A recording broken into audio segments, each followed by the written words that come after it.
Hello guys, আজকে আমরা রান্না করবো স্বপ্নের 160 টাকার প্যাকেজ। চলে আসুন, দেখা যাক এটাতে কি দেওয়া আছে। থাকার কথা হচ্ছে 10 পিস গরুর মাংস। আমরা পেলাম হচ্ছে 1, 2, 3, 4, 5, 6, 7, 8, 9। 1 পিস কম আছে আর কি। তো যাই হোক, হ্যাঁ আলু আলু আছে হচ্ছে আপনার 100 গ্রামের মতো। আমরা দিয়ে দিচ্ছি এখানে তেল। একবার দেখিয়ে নেই, এই জন্য মশলা সব রেডি করছি আমরা। এই যে আমাদের মাংস, এই জন্য আমরা সব মশলা রেডি করে নিয়েছি। এখানে সব মিক্স করা আছে।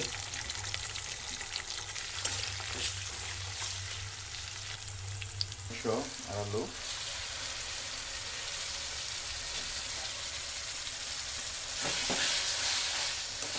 যাতে আমি পর রাখতে পারি, সমস্যা নেই।